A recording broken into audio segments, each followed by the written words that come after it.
झांसी के मरीजों को स्वास्थ्य लाभ के लिए झांसी से बाहर ना जाना पड़े, इन बातों को ध्यान रखते हुए ए लाइफ मल्टी हॉस्पिटल लगातार प्रयास कर रहा है। इसी क्रम में मेदांता से टीम झांसी आई हुई है जो लगभग हर महीने विजिट करती है।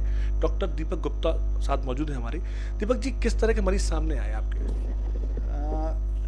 जो मैं हर महीने यहाँ पे कैंसर की ओपीडी करने आता हूँ, तो मैं जो देखता हूँ यहाँ पे अधिकतर मरीज, अगर मैं 10 मरीज देखता हूँ उसमें से करीब 6 से 7 मरीज बेसिकली मुंह के कैंसर के होते हैं या गले के कैंसर के होते हैं। और ये सारे के सारे कैंसर अधिकतर टोबैको रिलेटेड कैंसर होते हैं। तो जो मैंने देखा है, जो बुंदेलखंड का रीजन है, तम्बाकू खाने का चलन ज़रूरत से ज़्यादा है। हर आदमी आप देखेंगे, हर दूसरा तीसरा आदमी तम्बाकू खा रहा है। तो यहाँ पे इन तरीके के कैंसर की इंसिडेंस बहुत ही ज़्यादा है। डॉक्टर साहब, कोई व्यक्ति खा रहा है लंबे टाइम से, तकरीबन मान लीजिए 15 साल 20 साल, और छोड़ना चाहता है, वो चाहता है कि अब हम ठीक हो जाएं, तो उसके लिए क्या करना चाहिए? अगर आप तम्बाकू खाते हैं तो सबसे पहले मेरा आपको यही निवेदन है, गुजारिश करूँगा आप लोगों से कि तम्बाकू पहले छोड़ दीजिए। लेकिन अगर आप तम्बाकू छोड़ना चाहते हैं, आप कोशिश करेंगे कि मैं आज थोड़ा कम करूँगा, कल थोड़ा कम करूँगा और फिर मैं धीरे धीरे छोड़ूंगा, ऐसा कभी होता नहीं है। अगर आपने सोच लिया है कि आपको तम्बाकू छोड़ना है तो आज से ही छोड़ना है और आज ही दृढ़ निश्चय लेना है कि मुझे तम्बाकू नहीं खाना है, नहीं तो छोड़ना बहुत मुश्किल होता है। दूसरी चीज़ इम्पॉर्टेंट ये है कि आप सोचेंगे कि मैं आज से तम्बाकू खाना चालू कर दूंगा और मेरी आज से कैंसर की इंसिडेंस ख़त्म हो जाएगी, ऐसा नहीं होता। क्योंकि जो आपके मुंह के अंदर चेंजेस लंबे समय तम्बाकू खाने की वजह से हुए हैं, वो धीरे धीरे नॉर्मल होते हैं, उसमें टाइम लगता है। तो इसलिए ज़रूरी ये है कि तम्बाकू खाना छोड़ना है और हमें अपने मुंह का साफ़ सफाई हाइजीन मेंटेन करना है, जिससे हम अपने मुंह को और ज़्यादा इरिटेट ना करें, अपने म्यूकोसा को उतना इरिटेट ना करें कि वो कैंसर की तरफ बने। दीपक जी, कई सारे ऐसे लोग भी हैं जो तंबाकू नहीं खाते हैं, उनको कैंसर हो जाता है, महिलाओं को कैंसर हो जाता है, उसकी क्या कारण मानते हैं? अगर आप देखें, इंडिया का डेटा उठा के देखें और यूएस का उठा के देखें, तो दो अलग अलग प्रकार के कैंसर होते हैं। जैसे कि इंडिया में तम्बाकू रिलेटेड होता है, लेकिन वेस्ट में जाएंगे वहाँ तम्बाकू रिलेटेड नहीं होता, वह तम्बाकू का चलन इतना नहीं है। वहाँ एक वायरस होता है जिसको बोलते हैं एचपीवी वायरस, तो उनकी वजह से कैंसर होता है। तो कैंसर के अभी तक आप जैसे देखेंगे 100 में से 50% 60% का कारण पता है, जो तम्बाकू होता है, एचपीवी वायरस होता है, बट अभी भी 30-40% ऐसे होते हैं जिनका कारण पता नहीं होता। जैसे कि अगर आपका कोई दांत खराब है, वो आपके गाल को बराबर काट रहा है, तो वो भी एक जो भी चीज़ आपको लगातार इरिटेट कर रही है, वो आपको कैंसर बना सकती है। तो काफ़ी सारे कारण होते हैं कैंसर बनने के, ज़रूरी नहीं तम्बाकू, बट और भी कई सारे कारण हैं। डॉक्टर साहब, एक और बात देखने को मिलती है कि आजकल जो खाने पीने में चेंज आया है, फास्ट फूड की तरफ लोग आगे बढ़ रहे हैं। चूँकि कल्चर हमारे यहाँ का ऐसा नहीं है, लेकिन फिर भी उस तरफ आगे बढ़ रहे हैं। ऐसी कंडीशन में साथ ही खाने में पीने में यूरिया, इस तरीके से जो कीटनाशक बॉडी में जा रहा है, तो कितना नुकसान है?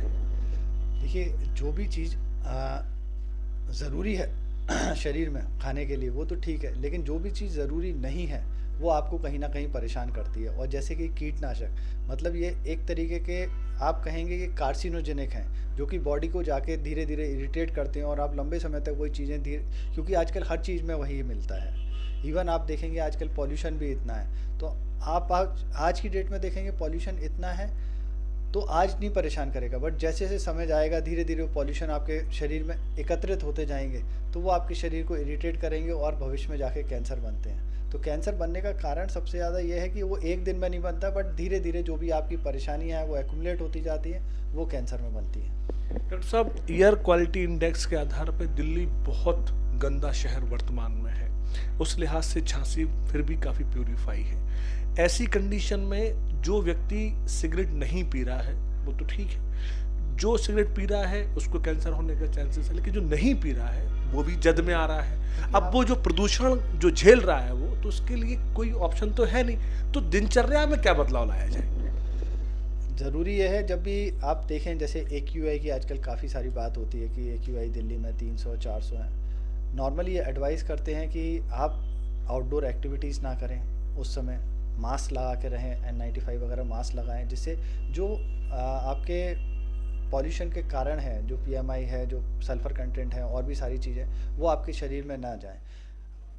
एडवाइजेबल यही है, अगर पॉल्यूशन ज़्यादा है घर में रहिए, घर में एयर प्यूरीफायर लगाइए, जो आप कर सकते हैं वही है। बट पूरे अगर प्रदूषण पूरे हवा में ही है तो उसको आप पूरी तरीके से अवॉइड भी नहीं कर सकते, बट कोशिश करिए कि कितना अवॉइड कर सकते हैं। और स्पेशली जिन लोगों को बेचारों को अस्थमा होता है या लंग्स की कोई बीमारी होती है, उनके लिए तो पॉल्यूशन के लिए और ज़्यादा परेशानी बढ़ जाती है। तो जितना अवॉइड कर सकते हैं वही एक तरीका है कैंसर से बचने के लिए। दीपक जी, झांसी बुंदेलखंड का हार्ट माना जाता है और यहाँ पर माइंस का बड़ा कारोबार होता है। यहाँ पर गिट्टी बनती है, पत्थर काटा जाता है। उस गिट्टी पत्थर को काटने के दरमियान मजदूरों को फेफड़ों में लगातार डस्ट जाती है, बहुत बड़ा यहाँ पर फैक्टर है। वो लोग कैसे बचे अस्थमा से? देखिए,